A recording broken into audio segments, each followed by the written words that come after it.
That actual implementation is where all the value is. Ideas are worthless, execution's priceless, and AI is still a fair way away from being like my coach, smacking me in the head with a wet fish.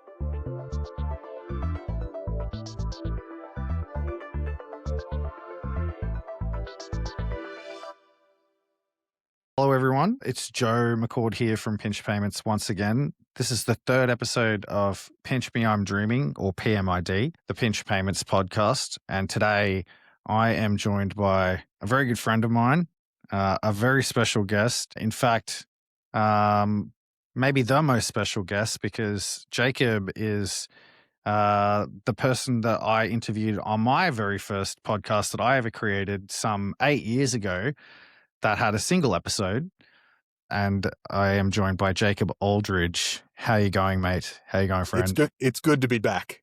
And that was a wonderfully fun conversation, shocking the startup. So I'm looking forward to our conversation today. Yes. Did you get any mileage out of it back then? Shock the startup? I've referred a lot of people to the video because as far as I know, it's still up on YouTube. It's embedded on my website because we talked about so many cool things. And whenever I say something smart, I love pointing people to videos that are that old where I'm saying the same smart things in a much younger man's body so that I look like I've been smart for longer than perhaps I really have. And of course, you are a very smart man, so you don't have to pretend all that much. Unlike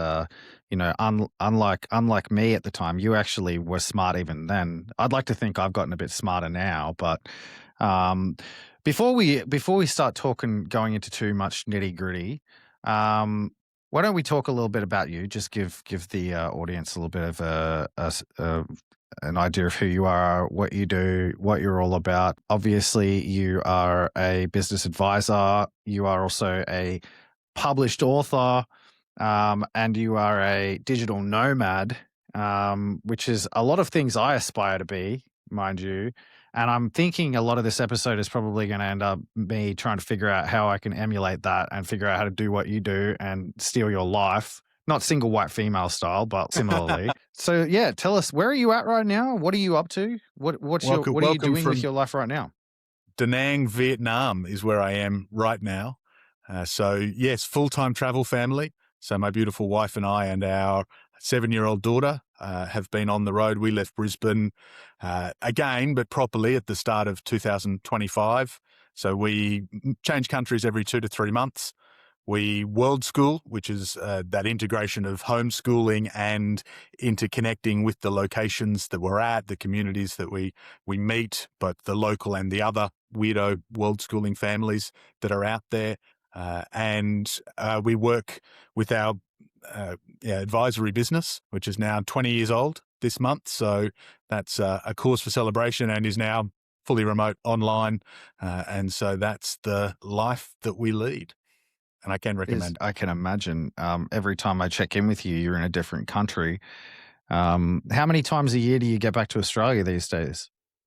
None, not yet. Zero times a year. Yeah, it's a good number. Well, what we found, we spent a lot of 2025 in Europe and North Africa, and nobody wanted to come and visit us. We shifted to Southeast Asia for 2026 for a few reasons, and we've then been blessed with that's a little bit closer. My parents, my in-laws have both come to spend some time with us in this part of the world, so that's a little bit easier, and we still haven't had the need to get back to Oz. I think we might be back for Christmas this year, just to see the family, make sure that nothing's gone completely wrong, give the clients a bit of face time.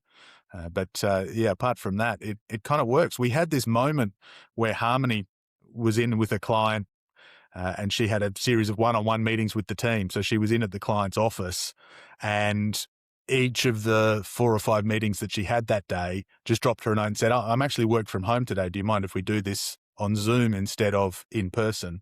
And so we had this weird experience that 20 years ago when I started doing this, I would never have imagined, where she was in the client's office and all of the actual clients were working from home. We thought, well, they don't care where in the world we are. We may as well go wherever we want. Yeah, it feels like that, but it also at the same time, the whole world hasn't quite caught up yet. So there's still a bit of social pressure. There's still a bit of corporate pressure. There's still, but it's relaxed. You know, you can certainly you can see it coming. 20 years.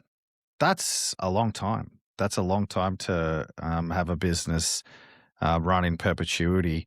You know, there's obviously a lot of hard work that goes into keeping a business afloat for 20 years, and to transition from a business that, you know, you used to run as a traditional business to one that you're running as a world traveling family.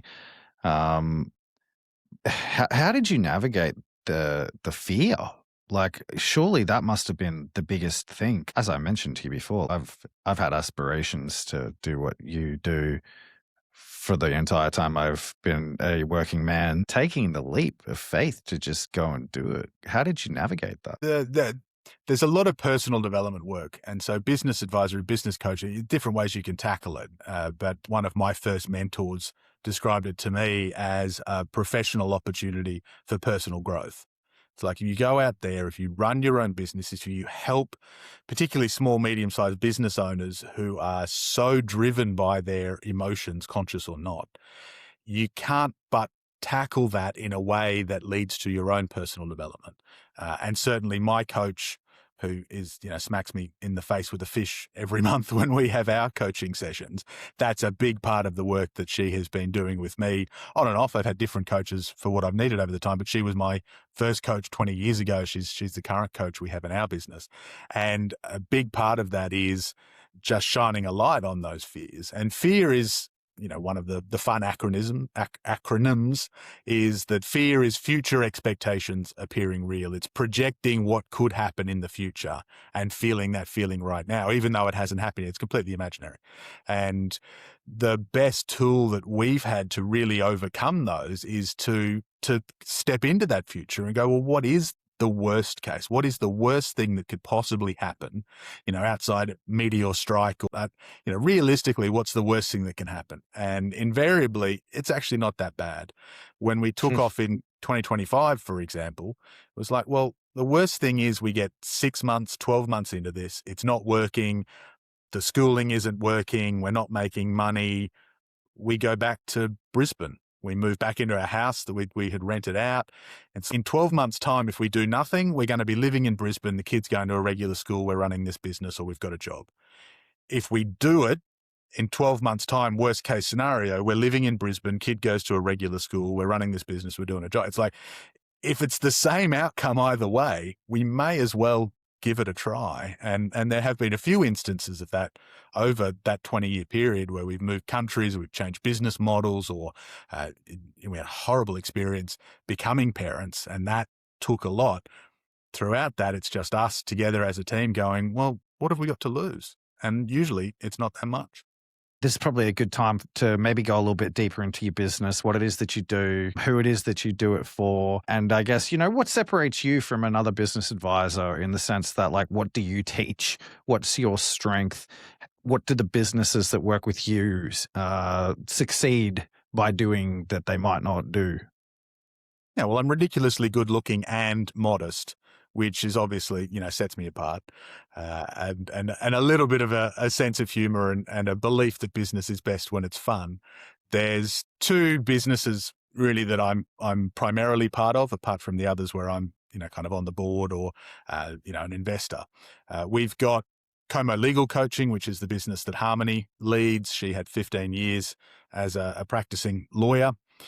And so she does the bulk of that work, and I tend to come in and help with, some of the more finance or strategic aspects. That's primarily transforming female-led law firms in Australia, UK primarily, although being remote, we can work with law firms around the world because so much of it is the business, not the specifics of legal jurisdictions. And then my core focus is these days what I call portfolio entrepreneurs. So it's working with those people, mostly men, to be honest, who have a meaningful stake in multiple businesses. So when I made the decision to lean more into the schooling and the parenting and to work fewer days, I realized that my traditional business model of running 12, 15, 20 clients a month was not really sustainable. It didn't work. I didn't have the time and capacity to hold that many clients. But I had worked with a few of these portfolio guys who struggle because just like a stereotypical business owner with one business, it's often lonely at the top. You've got multiple businesses, you might have partners or CEOs that sit across them, but nobody else who is actually across them all. And so having me as the consigliere, as the advisor who can sit with you and hold that space and can jump into all those different businesses is a valuable, helpful thing to do. And then that way I can run a small number of clients, but really give them that depth and availability. And in terms of what makes me different, it's the context, not the content of business. So I have over 20 years in my training and ongoing training, as well as the development of our tools, built together a whole integrated system that I talk to my clients about. But it's not here's an ERP or a workflow management system. You've got to do all of these things this way. It's not EOS, which is like, here are the meeting agendas you must run. It's contextual, which means it's all about what does this person and this business want or need, which is a challenge for those portfolio entrepreneurs, because what works in one business is not necessarily going to work in others. If you learn the content, try and copy paste it, you can be copying the wrong homework, as opposed to having those contextual tools and having them in such a way that they're integrated. So I can bounce from recruitment to pricing to vision to culture to strategic growth planning to what are we going to do with the toilets in the office that keep leaking in a 15-minute conversation. So I can keep up with the entrepreneurial head, which again, I think I think it's reasonable to say most advisors, business coaches, accountants, mentors can't really do that. They've got their specialty or they've got their lane. And business owners, particularly, with multiple businesses, your brain just doesn't work in single lanes. So I'm going to go out on a limb and suggest that the proliferation of AI has made your job very different to what it was a few years ago. Not yet, but it's coming. AI can replace, I think, probably 90% of what the average business coach, business advisor can do.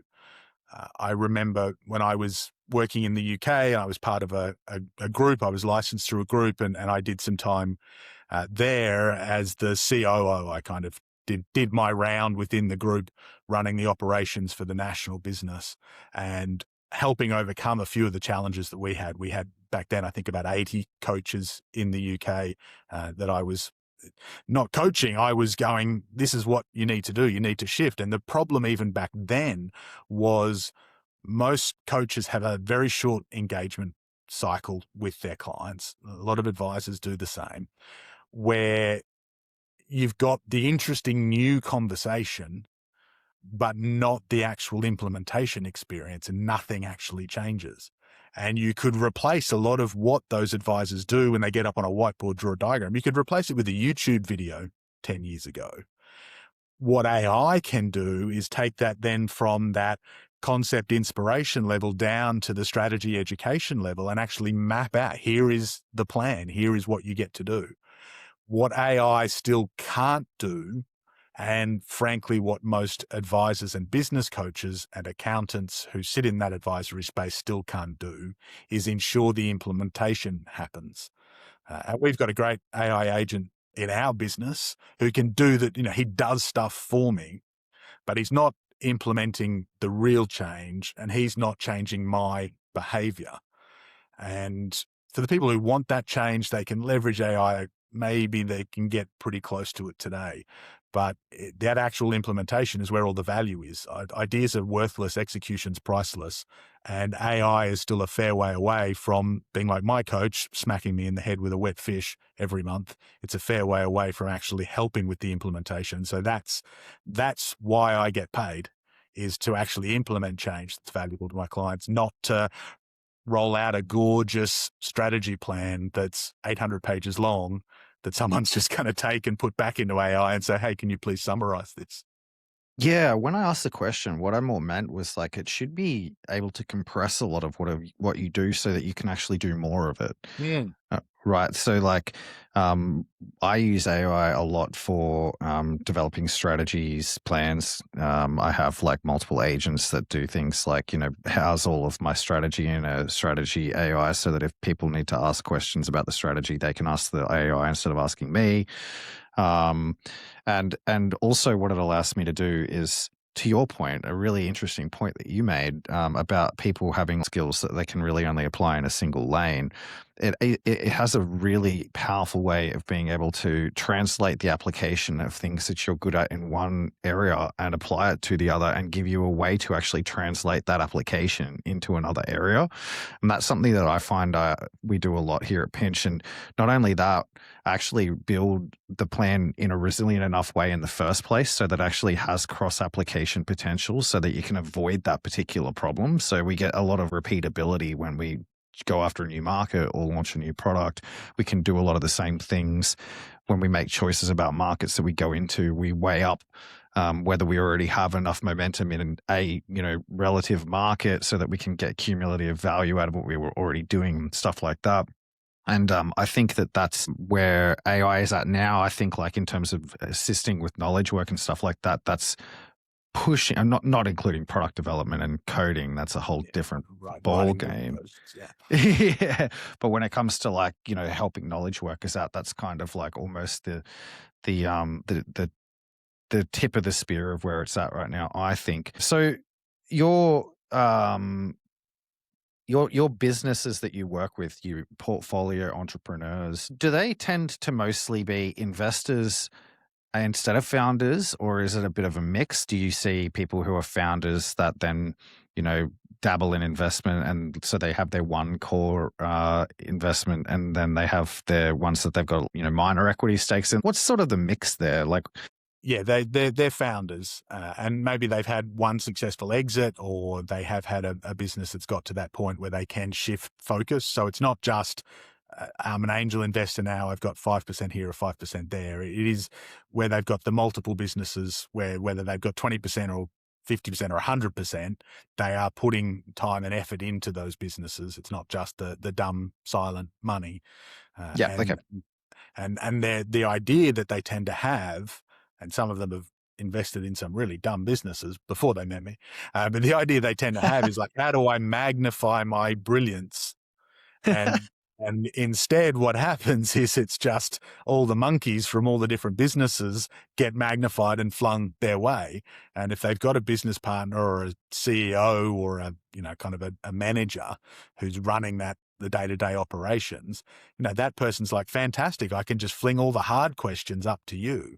And then before they know it, they might have 4 or 5 different businesses that, instead of magnifying their energy, just sucking all of their energy, because they're just constantly getting all of the problems and across all those different areas that they didn't need the first time, because the first time they had a good business that worked. They never needed to think about how business in general might work, how they could apply those things.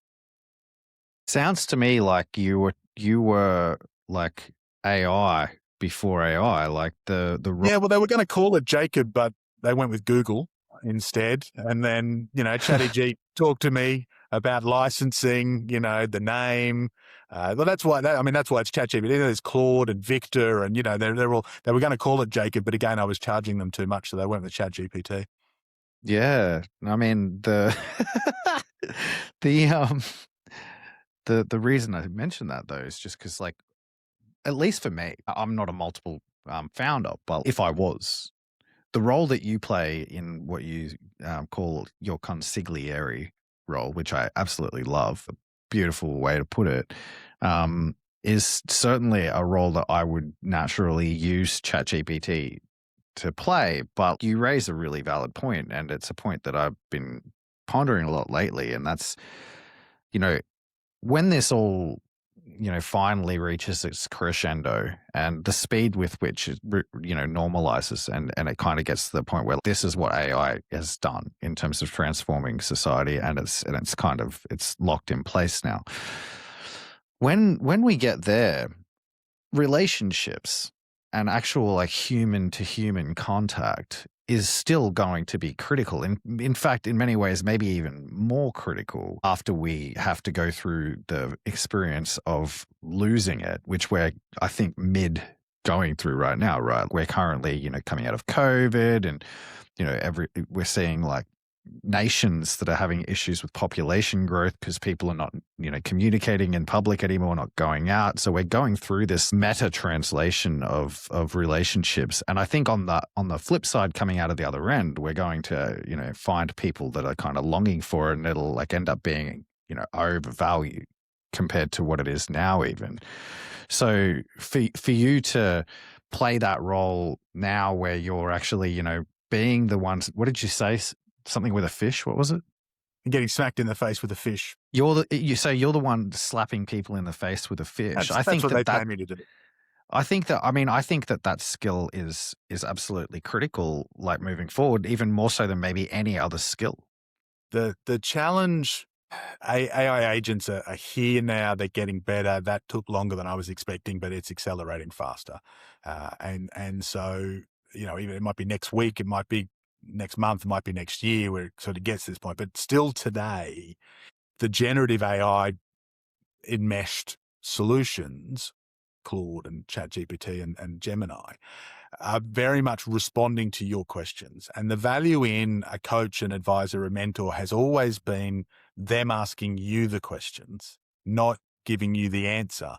Because when you're in your own world and you can't see the picture because you're in the frame, it's very hard to ask a question that broadens your point of view.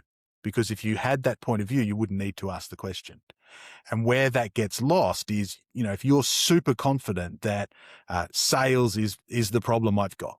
So I need a better sales page. I need my sales team to be trained better. They need better conversion. They need better scripts and dialogues, which I don't believe in, but whatever it might be.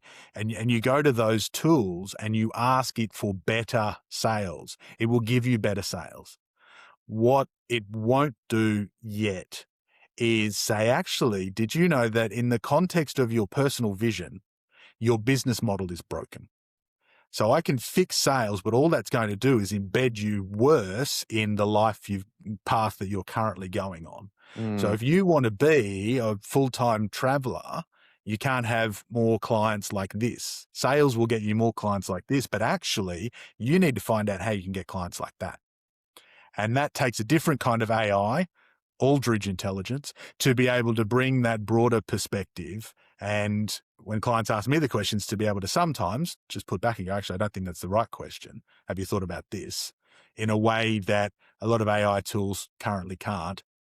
I did an article for the AI Journal about first mover disadvantage, which I think is playing out a lot in this space, because those businesses that are leaning into AI, because it is so early, and we forget when we're using the tools, when we're talking to other people, we forget that the vast majority of business owners worldwide have never used ChatGPT. They have never implemented AI into their operations. So we're way ahead of the curve. And some of the technology is very rudimentary, and it will change in a huge way very quickly. And a lot of the tools that a business owner might build solutions on are not going to be there in 6 months because they haven't found product market fit. They fall over. Small, medium-sized businesses can't afford that risk of investing all of that time, even if it's not that expensive, into tools that might not work. And so a lot of the people who are at the leading edge or the bleeding edge of this technology, you do it for fun. If you do it for research, if that's your context, then that's fantastic. But if you try and build a business on some of these things, there's a huge risk that whole operational model is going to fall apart. Yeah, I think that if you're building a business on top of AI right now, it's more than a risk, it's a guarantee. Because AI is like collapsing in on itself constantly, innovating on top of itself, and what it's capable of doing is changing too fast for you to create something as static as a business, something that you have to like, you have to actually like take into market. By the time you get it into market and get pilot customers, you've taken your eye off the innovation and you will be behind the eight ball. So yeah, I totally agree with your point. Well, and even if you're a regular business, if you're a business advisor, if you're a plumber who is leveraging the tools and going, oh, that's fantastic. I found a way to get my invoicing automated, or I've got an AI receptionist now who can answer the phone and take that, and it works really well. And then in 3 or 6 months, that tool no longer works, or the model changed to fit a different solution a bit better, and your AI receptionist is now cranky. Like there are those risks still playing out, which has always been the case with any kind of technology. And some business owners succeed wildly because they love constantly chasing the new technology, but it is still very early days, and we can't forget that when we're going out to businesses and talking to them. Yeah, and I mean, receptionists have been getting cranky since receptionists were a thing, right? So what's the difference I between? started my life on the front desk. It's Yes. undervalued job in most businesses, and there are far less receptionists now than there were 20 years ago. That's for sure. And right now, probably the most common job that AI is doing for online businesses, especially, is triaging that like first touch point. And people hate it, right? For businesses that have AI as first line support, which we do, so I'm going to be a little bit of a hypocrite here. It's not. We also happen to have very proactive real support. So you kind of can choose A or B. It's like door one, door two, not door one until you get frustrated and then, okay, fine, we'll talk to you, like that model. For businesses that are like that, though, you pour through their LinkedIn posts that are about them and social commentary about them. And it's just, I am so tired of dealing exclusively with an AI support bot. I just want to talk to a real person. And I think that, go. Oh, well, I was going to say, I think you've got to go, what's the comparison? And there's a great meme that does the rounds. If anyone's listening to this instead of the visual, you're going to miss out. But it's sort of the two faces of the guy. And the first one is, him smiling. It's like when you realize you haven't seen AI images for a while. And then it's like, oh, when you realize you haven't seen AI images for a while.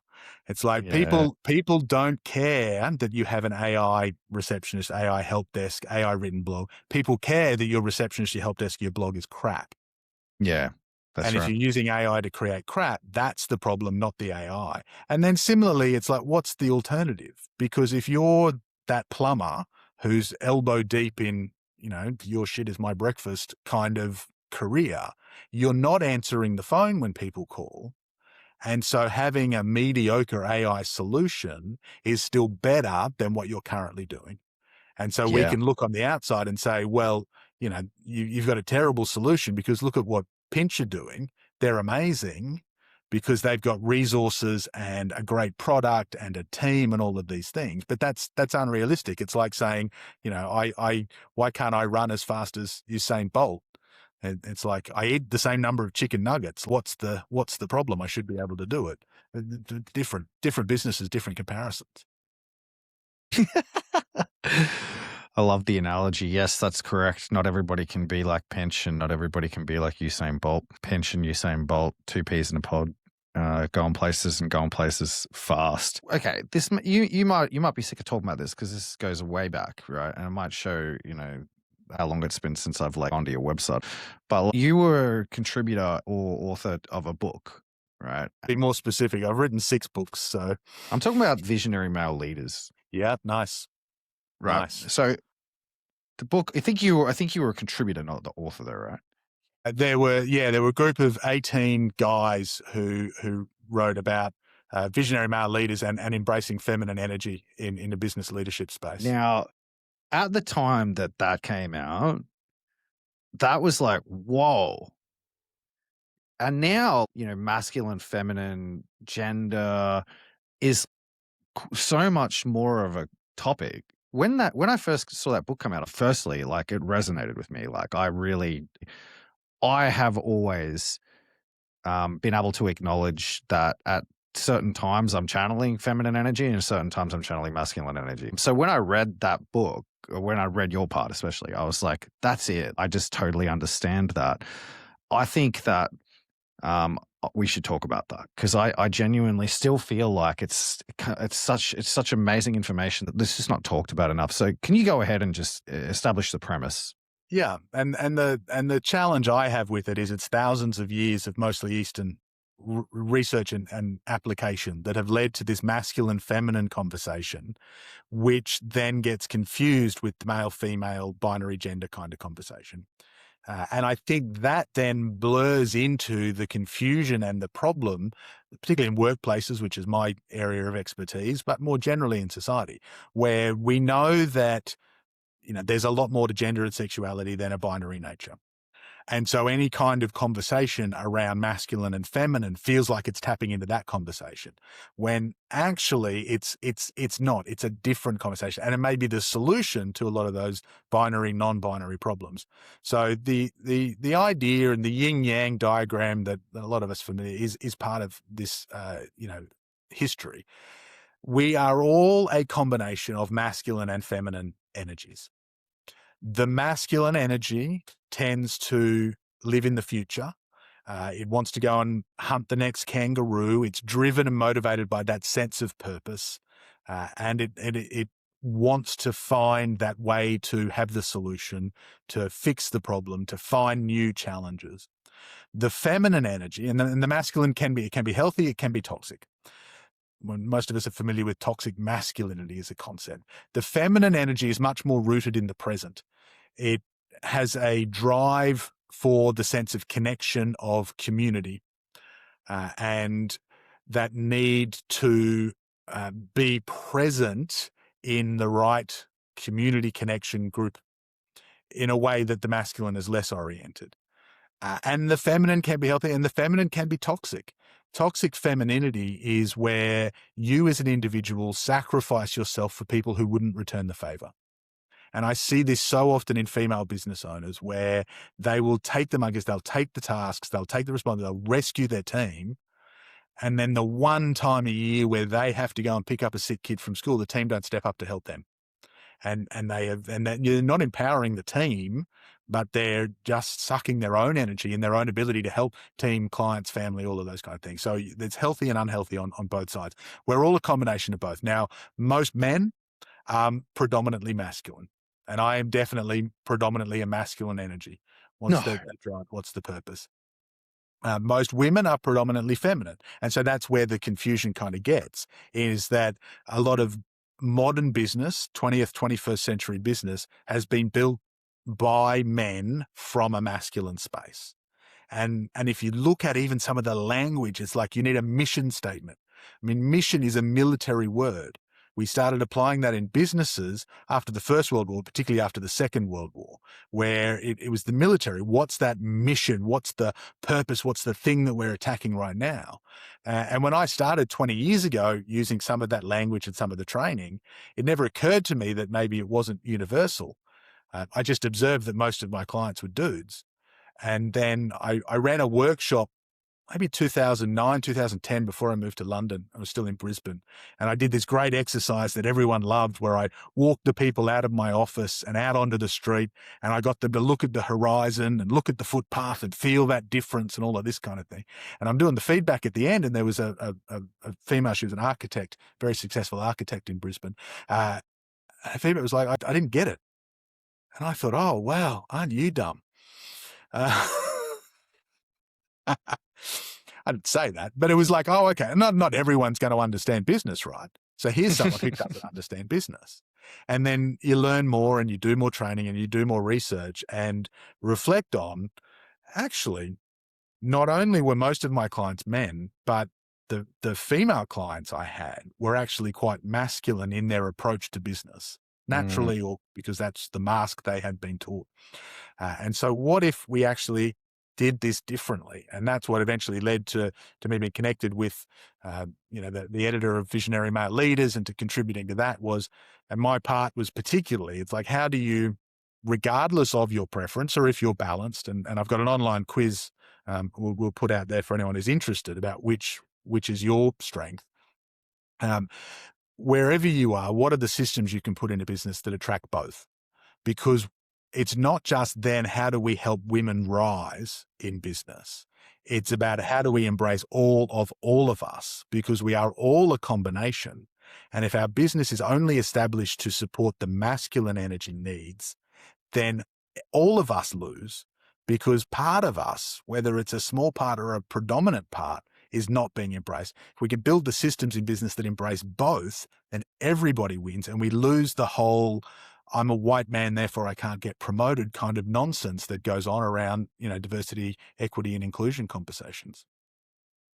So you'll probably be happy to know I was extremely inspired by reading what you wrote in that book. There was a little bit of an epiphany for me.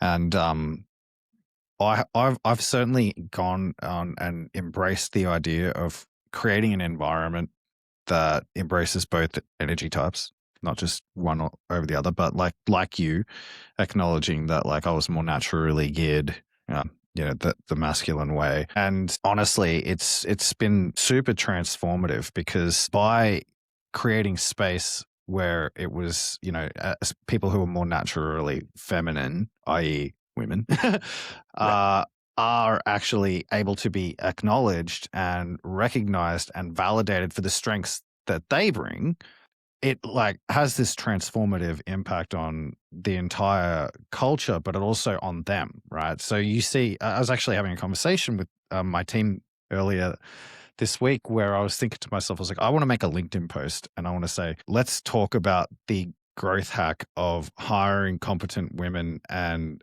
trusting them. Yep. Because particularly part-time, because then you only have to pay for 3 days, but they still give you 5 days worth of time and 10 days worth of effort.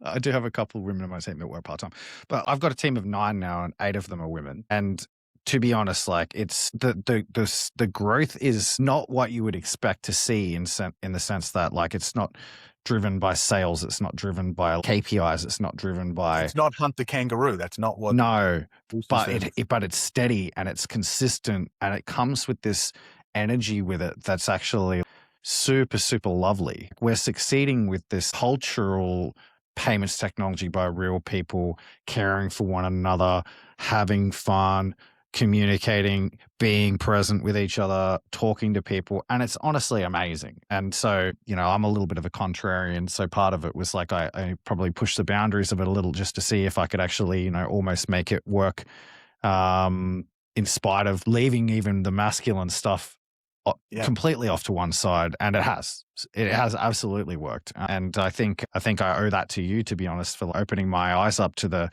not to the concepts, because the concepts are natural to me, as I said, but to the business application of the concepts. The business application of the concepts was genius to me. And to further the point, I actually think that, are you familiar with John Ronson, the author? Not off the top of my head. John Ronson wrote the book, The Men Who Stare at Goats. It's about CIMK Ultra, and also The Psychopath Test, both quite famous books. The Psychopath Test was a book where he basically did a whole bunch of research into high-powered executives in American businesses to discover whether there was a correlation between high-level performance in business and psychopathy, right? Which he discovered that there was, in fact. Yes. And I actually wrote a LinkedIn post about this, and I think it sort of touches on your point a little bit. When you have a corporation that's completely masculine and it becomes over masculine, generally what happens is that everything gets analyzed by the ultimate outcome, the hunter-gatherer stuff, who brings home the bacon, they rise to the top, right? And in that culture, the people who rise to the top are generally people who are, they put their blinkers on and they go after the target, and they don't focus on anything else. They don't contribute to the creation of community. They don't worry about other people's feelings. They don't necessarily intentionally cause problems they don't necessarily do it, right? They're not necessarily toxic. It's collateral damage, to take another collateral. Yeah. Yes, but that's what happens. And so then what happens is, obviously, in an organization that only understands how to be a masculine business, those sort of people rise into leadership positions in the business, and they don't understand how to actually, manage people. They don't understand. There might be a different way, because this has worked for them, right? And so the LinkedIn post I put up was if you can find ways in your business to attach tangible enough metrics to the performance of people who are performing the other role in your business, i.e., the quiet culture builders, the people who are keeping the glue together, and actually tie what they do to business outcomes, and give them just as much validation and just as much respect when it comes to performance review and things like that. You find that they're more equipped to actually lead or co-lead, as it Mm, were, obviously, because you still, as you say, you need both energy types. But you create an organization that people want to be a part of. It's enjoyable, even for the people who have masculine energy, right? Because they yeah. suddenly they're not having to like fight for every scrap, which creates a scarcity complex. And it's honestly great. It's actually amazing. And I think it's owe that all of that kind of discovery to the trigger that you the seed that you planted in Thank my you. head. Thank you. And I'm glad to hear it's landing. One of the smaller things I do is fly around for, keynote speeches and conference workshops and that kind of thing. And it is one of the ones on my list. And I've had the opportunity to run it a few times, like embracing feminine energy for more successful leadership. Um, but I still find when I pitch that with some others, people are kind of a little bit scared of that conversation or what that conversation means or what it's like. I remember the very first time I did it, it was an audience of 50. There were 50 people in the crowd, 49 of them were women.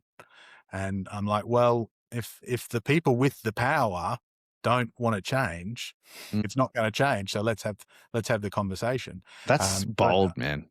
It bold.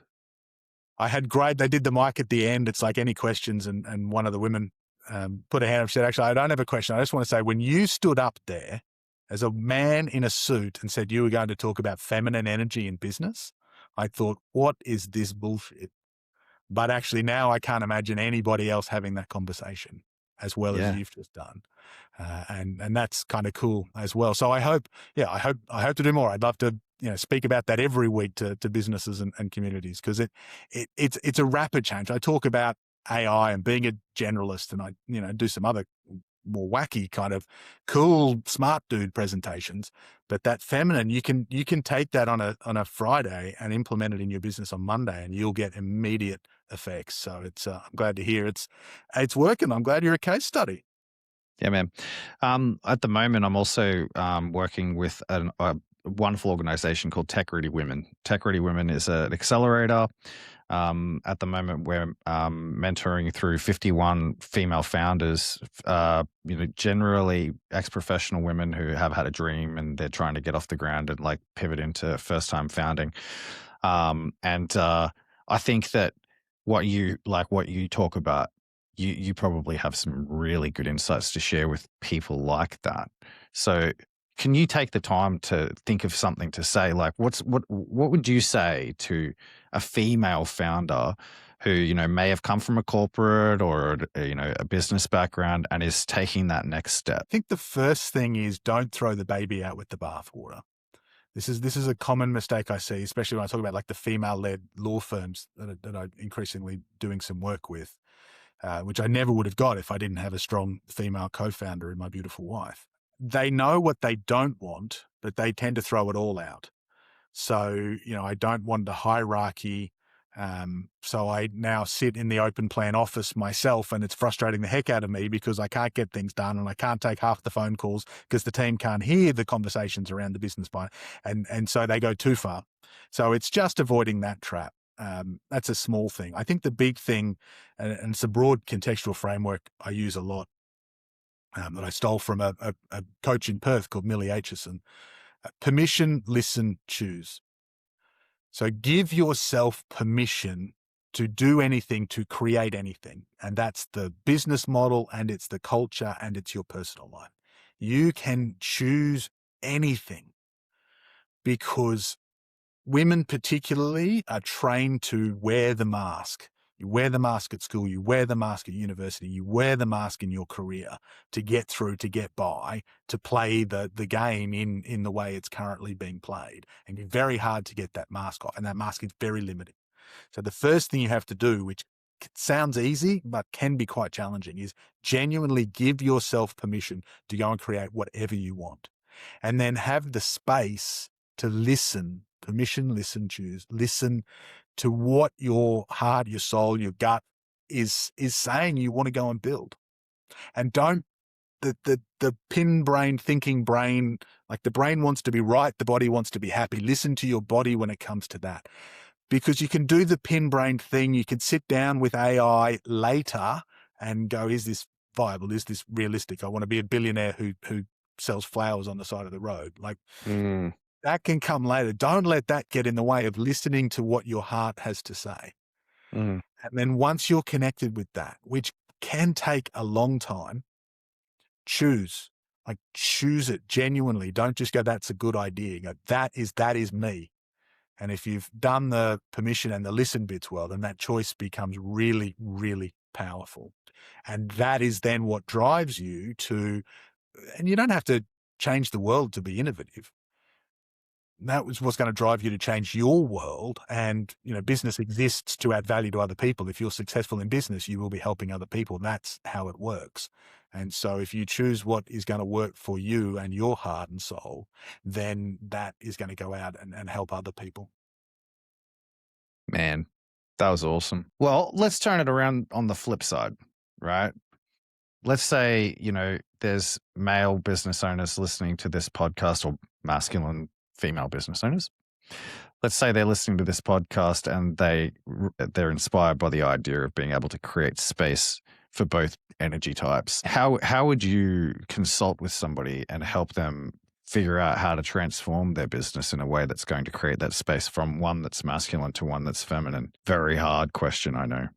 It's got the balance. And the framework I developed and shared in Visionary Male Leaders was building on Dan Pink's work around autonomy, mastery, and purpose, which is great, which can be misapplied, I find. But the struggle with the application there is that across each of those, there is this dynamic pulling between the masculine and feminine energy sides.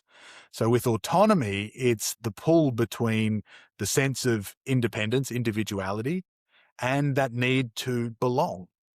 And people move along that continuum constantly, which is what makes people leadership so hard for a lot of people. It's like, I think I've got Joe pegged. He really wants to be an individual and a leader. And then, we catch up 6 months later and all of a sudden you're building a team and you're belonging and you're talking culture. And that's not a change. That's just different parts of you taking priority. So you've got individuality, you've got belonging. Mastery is about stability and risk, trying new things, but having the opportunity to do good work that you're confident you can do, which is much more of that feminine. The male wants to try new things. The joke is quite true. If there's a job ad, the feminine says, oh, I've only got 95% of the attributes. I'm not qualified. And the bloke goes, I've got 10% of those. Let's give it a crack. I'll learn it on the job. I'm happy to take that risk. Whereas the feminine prefers the stability, the presence. And then the purpose is around the future and the present. And we often talk about what's the big vision, the janitor that tells JFK, I'm helping put man on the moon. And that's a great story you'll hear 100 times at every conference, which is the future, which is the masculine. What's the present? What is the experience you and your team have when you come to work every day? Because if that's crap, then the feminine energy isn't going to hang around to put man on the moon. And that's going to make it harder. So it's getting that balance. Individuality and belonging, what are you doing on both of those? Stability and risk, what are you doing on both of those? Presence and future, what are you doing on both of those to lift everybody, because we all have all of them? Yeah, I've been thinking about ways to develop a system, a framework or something that, to my point before, is able to directly correlate business growth, right? Business growth, revenue, share price, all that good stuff with your employee morale, right? And that's something that I don't think was possible until recently, with the way that AI is able to compress information. Yeah. Right. So in the past, you could say, we're doing employee surveys once a month, we've got good employee morale and we've got good revenue. But then somebody else would come along and be like, well, we've got good revenue because we've got, we're hitting the numbers, we're making all the phone calls, we're closing the deals. It's all happening that way. But now, because you can actually compress the data even more, and you can even run models where you say you removed the one aspect from it, what would actually be the case, and things like that. I feel like that's such a powerful area of exploration of like business philosophy. We're about to enter a transformative labor workforce era where, you know, we've started seeing it, the rise of the gig economy and digital nomads and things like that. But I think by force, it's going to happen where a lot of people are going to be, I don't know whether it's fair to say that AI is going to take people's jobs, but it's going to transform the workforce. It will take jobs that exist. I think other jobs will be there. That's the hope, that's the optimistic perspective. And I take no optimism. And I kind of am too. I kind of live there. But what that is going to mean is that it's going to create a labor workforce that becomes a lot more capable. There'll be a lot more micro businesses, a lot more small businesses, a lot more sole traders, a lot more people who are going to find ways to make business online and, find other ways to get by. And so actually getting somebody to work for you is going to be really hard in the not too distant future. And that's the historic norm. It was I want to say 2024, it might have been 23, like the Memorial Prize for Economics. It was one, and I'm not going to remember off the top of my head what her name was, but her research was into female participation in the workforce. And it highlighted something I talk about when I talk about deep generalists versus AI and how we as humans leverage our advantage. Pre-industrial revolution, so we're talking 1700s, 200,000 years prior to that, like work was much more independent. It was much more individualized, and you were paid on output. I mean, a lot of it was survival. It wasn't necessarily a great place to live, and you couldn't specialize. You couldn't be the podiatrist in the village. You had to be, doing a lot of all these different things. But because you were paid on output, women were on equal footing with men. Now, maybe there were some tasks where they weren't able to produce as much, but if you had a woman who in a day with the strength could make 10 of these things and a man could make 20, well, the man made twice as much because they produced twice as much. And that was fair. And there were obviously some areas where women could produce more and men less, So most research into women's participation in the labor force has looked at the Second World War and afterwards, and how it started really low, and then, wartime job shortages led to some change, and then evolution, sexual revolution, all of these kind of things, women take off. And her research went further back. It went back to the 1700s. And what it revealed was that where we're at today with female participation in the market and the workforce is where we were in the 1850s. And that declined when we went into the current labor model, which is I don't pay my employees for output, I pay them for input of time.